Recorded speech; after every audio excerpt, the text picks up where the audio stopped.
Welcome to perspective English teaching. সবাইকে রথযাত্রার শুভেচ্ছা জানিয়ে শুরু করছি আজকের গ্রামার ক্লাস।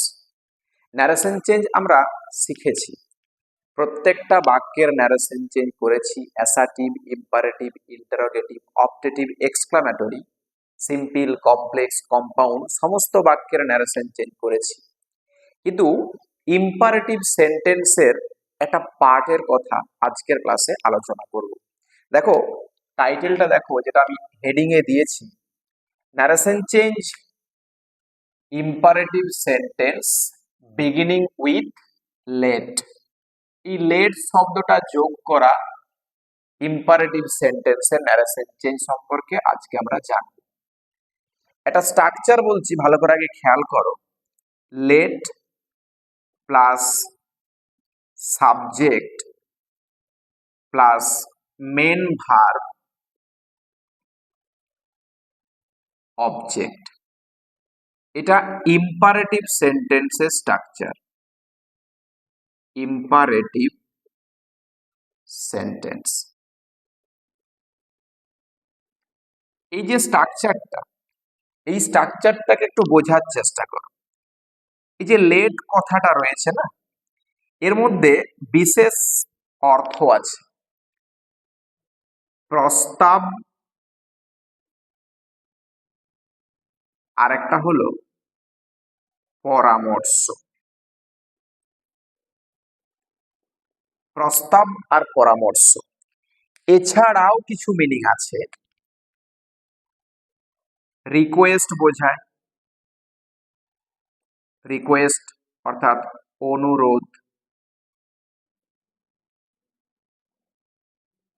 আবার উইশ অর্থাৎ ইচ্ছা। আবার প্রে প্রার্থনা। এই এতগুলো অর্থ এখানে নিযুক্ত রয়েছে। তো এই জায়গাটা ভালো করে খেয়াল করো।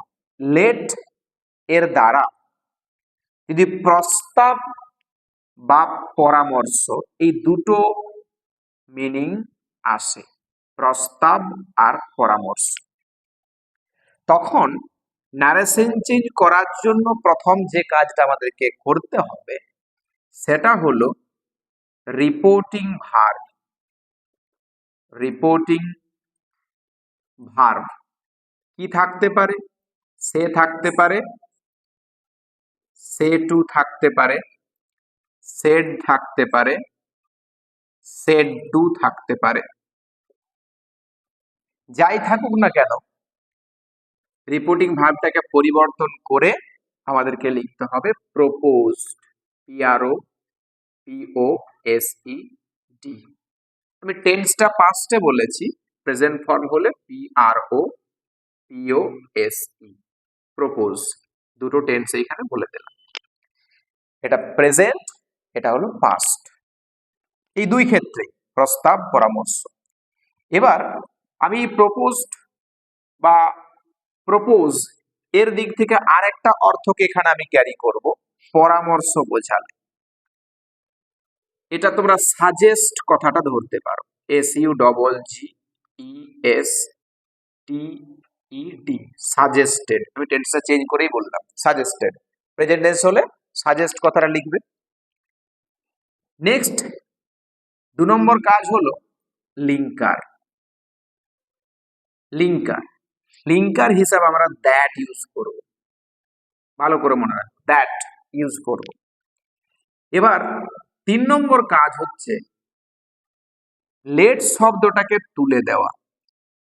লেট যে শব্দটা শুরুতে আমরা দেখতে পাচ্ছি, এটাকে তুলে দিতে হবে, ব্যাস। এবার এর জন্য কি করব? M I G H T, M I G H T be allowed to, আর SHOULD, শুড। এই এতগুলো অর্থ এখানে কিন্তু চলে আসে, লেটটা বাদ দিন। এবার যেহেতু আমরা এই দুটো মিনিং এর কাছে আটকে আছি, প্রস্তাব আর পরামর্শ, তাই এজন্য আমরা শুড কথাটা ইউজ করব।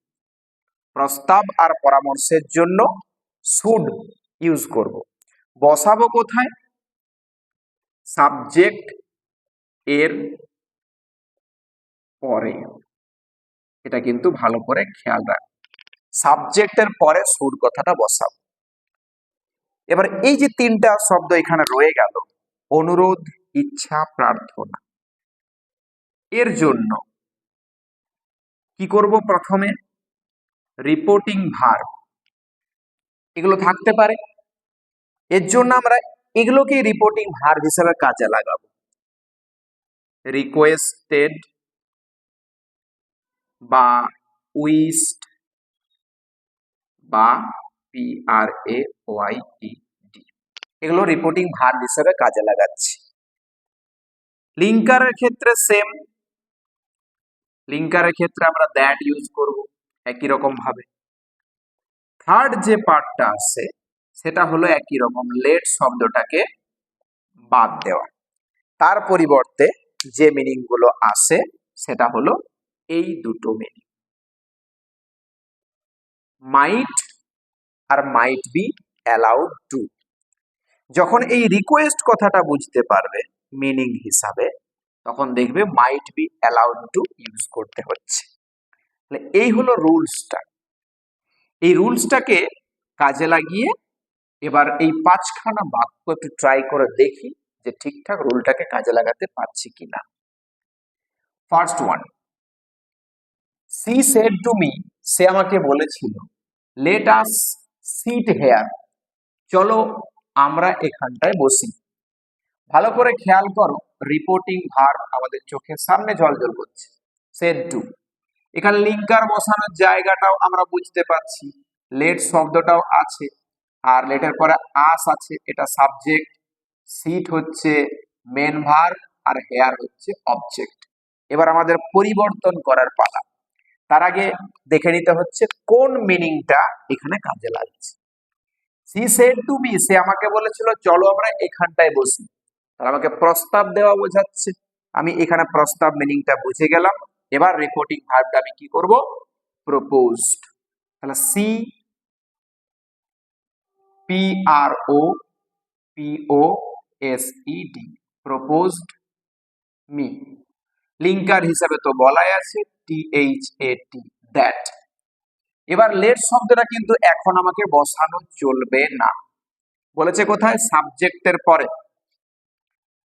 তাহলে এখানে আগে সাবজেক্টটাকে নিয়ে আসতে হচ্ছে। এবার সাবজেক্টের প্রোনাউনটা চেঞ্জ করার পদ্ধতিটা খেয়াল করো। এখানে যখন রয়েছে থার্ড পারসন, আর এখানে রয়েছে first person. Third person first person কে বলছে, তো আমি নিজেও এখানে প্রেজেন্ট আছি।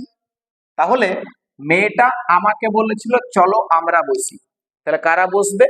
আমরা বসবো। আমি আছি মানে আমাদেরকে প্রোনাউনটা এভাবে চেঞ্জ করতে হচ্ছে, দ্যাট উই। ক্লিয়ার? ভালো করে মিনিংটা বুঝে নিয়ে তারপরে প্রোনাউনটা চেঞ্জ করবে, দ্যাট উই। আচ্ছা, সাবজেক্ট হয়ে গেল। এবার সাবজেক্টের পরে কি ভার্ব বসাতে হয় তো। এবার লেট শব্দটা উঠে গেছে, লেট শব্দটা উঠে যে কি হয়েছে? SHOULD, should. তাহলে এখানে শুড শব্দটা ইউজ করতে হচ্ছে, SHOULD, শুড।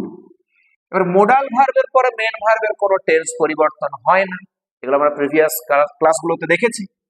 তাহলে এখানে সিট যেমন আছে, সিট শব্দটা বসিয়ে দিতে হচ্ছে, উই শুড সিট। হেয়ার থাকলে প্লেস এক্সপ্রেশন চেঞ্জ হয়, আমরা জানি THERE, there, narration change complete. She proposed me that we should sit there. Clear? Next, number 2, ভালো করে দেখো। She said to her brother, she said to her brother, said to আছে reporting ভার্বের জায়গা, linker বসানোর জায়গা এটা, লেট দিয়ে শুরু হয়েছে, আসটা সাবজেক্ট, গোটা মেন ভার্ব, আর বাকি পুরোটা অবজেক্ট পার্ট। চেঞ্জটা করতে শুরু করব। প্রথমে কি লিখবো দেখবো মিনিংটা কি। She said to her brother, সে তার ভাইকে বলেছিল let us go to a restaurant for dinner, চলো ডিনারের জন্য আমরা একটা রেস্তোরাঁয় যাই। তাহলে কি বোঝাচ্ছে, সেই একই রকম প্রস্তাব, তাহলে প্রপোজড আসছে। তাহলে she PROPOSED proposed her brother, লিঙ্কারটা দ্যাট। এবার লেট শব্দটা এখন আমি বসাতে পারবো না, আগে আমাকে সাবজেক্ট ইউজ করতে হচ্ছে। আজটা সাবজেক্ট, প্রোনাউনটা দেখো থার্ড পারসন বলছে আর একটা থার্ড পারসন, তাহলে আমরা প্রোনাউন হিসাবে লিখবো কি THEY, দে। এবার হয়ে গেছে কি, লেট শব্দটা উঠে গেছে, মেইনটা কি আসছে শুড, কারণ আমি এখানে প্রপোজ করেছি। তাহলে they should, SHOULD, should go, modal ভার্বের পরে মেন ভার্বের কোনো টেন্স পরিবর্তন হয় না, to a restaurant, RESTAURANT, for dinner, DINNER, বাস, narration change complete. Number 3, 3 number sentence দেখো, my friend said to me, আমার বন্ধু আমাকে বলেছিল, pronoun sorry reporting verb said to আছে, লিঙ্কার বসানোর জায়গা, লেট দিয়ে শুরু হয়েছে, আজটা সাবজেক্ট, অর্গানাইজ হচ্ছে main verb, a garbage cleaning programme এটা অবজেক্ট পার্ট। ঠিক আছে, মিনিংটা দেখে নাও। My friend said to me, আমার বন্ধু আমাকে বলেছিল, let us organize a garbage cleaning programme, চলো আমরা একটা গার্বেজ ক্লিনিং প্রোগ্রাম করি। তাহলে কি করলো, আমাকে প্রস্তাব দিল, প্রস্তাবটা দেওয়ার জন্য আমি এখানে চেঞ্জ করব মাই ফ্রেন্ড, FRIEND, সেড টুর পরিবর্তে লিখবো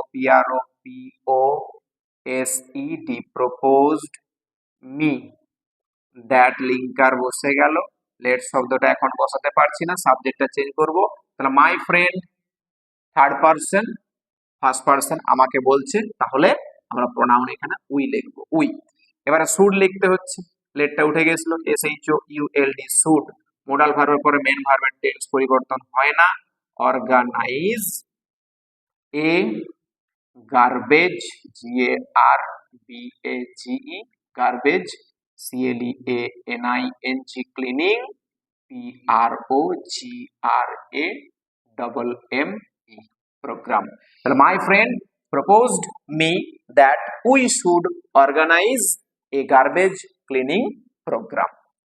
Next, number 4, 4 নম্বর বাক্য, the girl said to me, মেয়েটা আমাকে বলেছিল, let us try to know the reality, বাস্তবতাটাকে বোঝার চেষ্টা করি চলো। সেড টু এখানে রিপোর্টিং ভার্ব, লিঙ্কার বসানোর জায়গা আছে, লেট দেখতে পাচ্ছি, সাবজেক্ট আছে আস, ট্রাইটা মেন ভার্ব, আর টু নো দা রিয়েলিটি এটা হচ্ছে অবজেক্ট। তাহলে মিনিংটা দেখে নাও, মেয়েটা আমাকে বলেছিল let us try to know the reality, বাস্তবটা বোঝার চেষ্টা করি। কি বোঝাচ্ছে আমাদের কাছে, উইস্ট নাকি প্রে নাকি রিকোয়েস্ট, এখানে দেখো অর্থটাই তোমাকে সম্পূর্ণটা নির্ভর করতে হচ্ছে। লিখিতে শুরু করো, দা গার্ল, দা গার্ল, এটা যুক্তি দেওয়া ছিল, পরামর্শ দেওয়া, আমরা এখানে সাজেস্টেড লিখবো, SUGGESTED, ঠিক আছে। The girl suggested me, linker that বসাও, লেট শব্দটা এখন লিখতে পারছি না, আগে প্রোনাউনটা চেঞ্জ করতে হচ্ছে, সাবজেক্ট লিখতে হচ্ছে, মেয়েটা থার্ড পারসন বলেছিল আমাকে ফার্স্ট পারসনকে, তাহলে এখানে উই, যেহেতু আমি প্রেজেন্ট তাহলে উই। আচ্ছা, এবার SHOULD, শুড, মোডাল ভার্বটা এলো, এবার মেন ভার্বটা রয়েছে TROY, try, to KNOW, know, the REALITY, reality. The girl suggested me that we should try to know the reality. Last one, number 5. She said to me, সে আমাকে বলেছিল let me come in, আমাকে ভিতরে আসতে দাও। এখানে reporting verb said to, লিঙ্কারের জায়গা দেখতে পাচ্ছি, লেটটা দিয়ে শুরু আছে, মিটা হচ্ছে সাবজেক্ট, কাম ইন হচ্ছে মেন ভার্ব। তাহলে এখানে দেখো মিনিংটা কি আসছে, সে আমাকে বলেছিল ভিতরে আসতে দাও, অর্থাৎ আমি অনুরোধ করছি। তাহলে সি রিকোয়েস্টেড, রিকোয়েস্টেড মি, লিঙ্কারটা টি দ্যাট বসাবো। আচ্ছা, এখানে থার্ড পার্সন ফার্স্ট পার্সনকে বলেছিল লেট মি কাম ইন, আমাকে ভিতরে আসতে দাও, তাহলে ভিতরে কে আসবে, যে বলেছে সে, তাহলে দ্যাট সি। আচ্ছা, এবার দেখো রিকোয়েস্ট হয়ে যাওয়ার সঙ্গে সঙ্গে কিন্তু এই লেট নামক শব্দটা হয়ে গেছে কি মাইট বি অ্যালাউড টু, তাহলে C might B ALLOWED allowed to. আচ্ছা, কামটা নারেশন চেঞ্জ হয়ে যায়, কাম থাকলে গো হয়, টু গো ইন। উত্তরটা কি পেলাম, she requested me that she might be allowed to go in. এই হচ্ছে আজকের ক্লাসের narration change beginning with let. Imperative sentence let দিয়ে শুরু থাকলে কিভাবে নারেশন চেঞ্জ করতে হয় আজকে আমরা শিখলাম। এটাকে কাজে লাগাও। প্রতিটা কোশ্চেন ব্যাংকে বিভিন্ন ধরনের কোশ্চেন তোমরা পাবে, সেগুলো ধরে ধরে প্র্যাকটিস করো, প্র্যাকটিস করলেই এই সমস্যাগুলো আস্তে আস্তে দূর হয়ে যাবে। Thank you. পুরো ক্লাসটা ভালো লেগে থাকলে অবশ্যই একটা লাইক করে দিও।